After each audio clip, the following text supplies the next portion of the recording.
और आज की बड़ी खबर आपको बता दें, कोर्ट के आदेश के बाद अब वाराणसी की ज्ञानवापी मस्जिद में श्रृंगार गौरी मंदिर के लिए सर्वे का काम कल से शुरू हो जाएगा। सर्वे का काम सुबह 8 बजे से शुरू किया जाएगा। इस बीच अदालत के आदेश में एक और महत्वपूर्ण बात कही गई है। इस आदेश की कॉपी में जज ने लिखा है कि सर्वे को लेकर डर का माहौल बनाया जा रहा है। इस कॉपी में लिखा गया है कि अधिवक्ताओं ने डर बताया है कि डर की वजह से उनके परिवार वाले भी खतरा महसूस कर रहे हैं।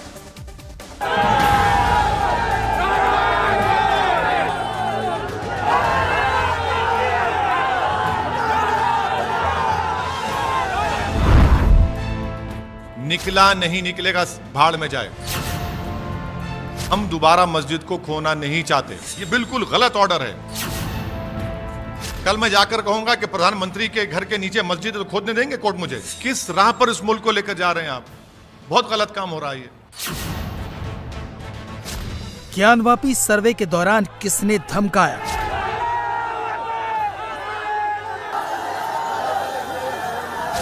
कौन बना रहा है डर का माहौल? निकला नहीं निकलेगा, भाड़ में जाए। हम दोबारा मस्जिद को खोना नहीं चाहते। किसने दी लाशें बिछाने की धमकी? अगर वो जाएंगे तो हमारी लाशों पर से गुजर के जाएं।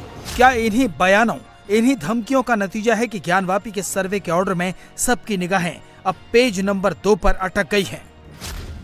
ऑर्डर के पेज नंबर 2 पर जो लिखा है वो सामान्य नहीं है। इस ऑर्डर से पहले वाराणसी ने 6 और 7 मई को ये हंगामा देखा। सब ने देखा कि कैसे सर्वे करने गई टीम को बेरंग लौटना पड़ा और खास तौर पर कोर्ट कमिश्नर को टारगेट किया गया। इसके बाद ही ज्ञानवापी सर्वे का फैसला देने वाले वाराणसी कोर्ट के सिविल जज सीनियर डिवीजन रवि कुमार दिवाकर ने सुरक्षा को लेकर ये बातें कही। पेज नंबर 2 है और इसमें जज ने ये लिखा है कि जो अधिवक्ता कमिश्नर हैं उन्होंने अपनी सिक्योरिटी को लेकर सवाल उठाए। इसमें साफ साफ लिखा है कि अधिवक्ता कमिश्नर ने जज से कहा है कि डर इतना है कि मेरे परिवार को बराबर मेरी तथा मुझे अपने परिवार की सुरक्षा की चिंता बनी रहती है। घर से बाहर होने पर बार बार पत्नी के द्वारा सुरक्षा के प्रति चिंता व्यक्त की जाती है। कल लखनऊ में माताजी ने बातचीत के दौरान मेरी सुरक्षा को लेकर चिंता व्यक्त की और मीडिया द्वारा प्राप्त खबरों से उन्हें ये जानकारी हुई कि शायद मैं भी कमिश्नर के रूप में मौके पर जा रहा हूं और मेरी माताजी के द्वारा मुझे मना किया गया कि मैं मौके पे कमीशन में ना जाऊं क्योंकि इससे मेरी सुरक्षा को खतरा हो सकता है। प्रश्नगत मामले में अभी तक वकील कमिश्नर द्वारा आंशिक रूप से कमीशन की कार्रवाई संपादित की गई है और इस स्तर पे अधिवक्ता कमिश्नर पर उंगली उठाना न्यायोचित प्रतीत नहीं होता। तो इस तरह से कोर्ट ने ये कहा है क्योंकि जो कोर्ट कमिश्नर थे उन्होंने ये कहा कि उनकी सिक्योरिटी को खतरा है, उनके घर वाले डरे हुए हैं कि उनके ऊपर कुछ वहाँ पे हमला हो सकता है। लेकिन इस धमकी का न्याय की प्रक्रिया पर कोई असर नहीं पड़ा और मस्जिद के सर्वे का ऑर्डर दे दिया गया। अपने ऑर्डर में जज ने साफ साफ लिखा, न कोर्ट कमिश्नर बदला जाएगा और न वीडियो रिकॉर्डिंग पर रोक लगेगी। कोर्ट ने कहा कि तहखाने समेत ज्ञानवापी मस्जिद के पूरे परिसर का सर्वे होगा, वीडियो रिकॉर्डिंग होगी और फोटोग्राफी भी होगी। कोर्ट कमिश्नर 17 मई तक पूरी रिपोर्ट कोर्ट में पेश करेंगे। अदालत ने कोर्ट कमिश्नर के साथ 2 स्पेशल कमिश्नर नियुक्त किए हैं। अजय मिश्रा ही कोर्ट कमिश्नर रहेंगे। उनकी मदद के लिए अजय सिंह और विशाल सिंह को स्पेशल कमिश्नर नियुक्त किया है। अदालत ने कहा कि यूपी सरकार और लोकल एडमिनिस्ट्रेशन की जिम्मेदारी है कि वो इस काम को पूरा कराए और जो भी सर्वे के काम में रुकावट डाले उसके खिलाफ सख्त लीगल एक्शन ले। कोर्ट का आदेश है कि किसी भी सूरत में सर्वे के काम को नहीं रोका जाना चाहिए, फिर भले ही इस काम में कोई पक्ष कोऑपरेट करे या न करे, सर्वे का काम जारी रहेगा। ये काम 5 दिनों में पूरा होना है।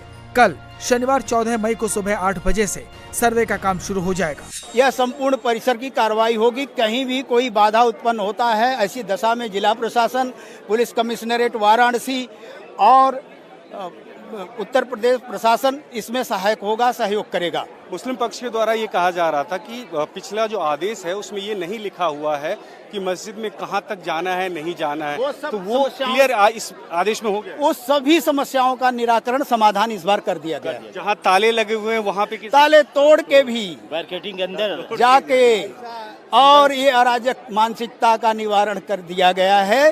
तो हम और आशान्वित हैं क्योंकि कोई भी मिन में किंतु परंतु का समस्त समाधान कर दिया गया है।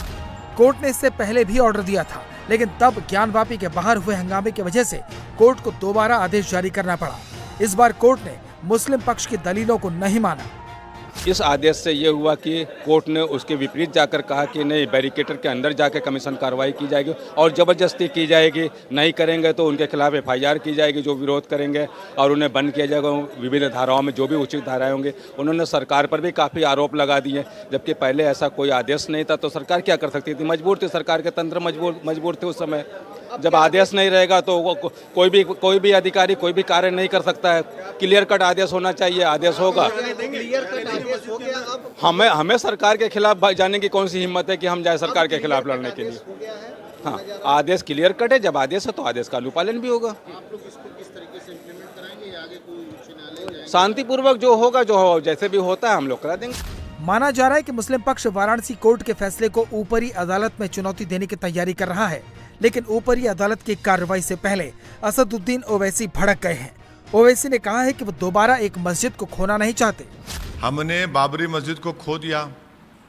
48 दिसंबर में चोरों की तरह मूर्तियां रखी गई थी। उसके बाद राजीव गांधी की सरकार ने, जब कंप्यूटर भी नहीं आया था, बगैर मुस्लिम पक्ष को सुने ऑर्डर थमा दिया, ताले खोल दिया आपने।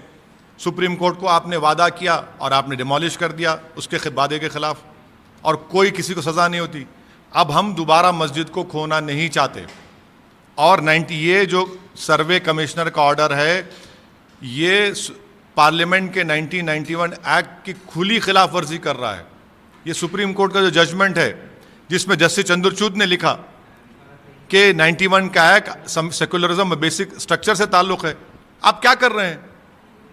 और 1991 में इसी ज्ञानवापी मस्जिद के बारे में हाईकोर्ट ने स्टे दिया था। किस राह पर इस मुल्क को लेकर जा रहे हैं आप? बहुत गलत काम हो रहा है ये।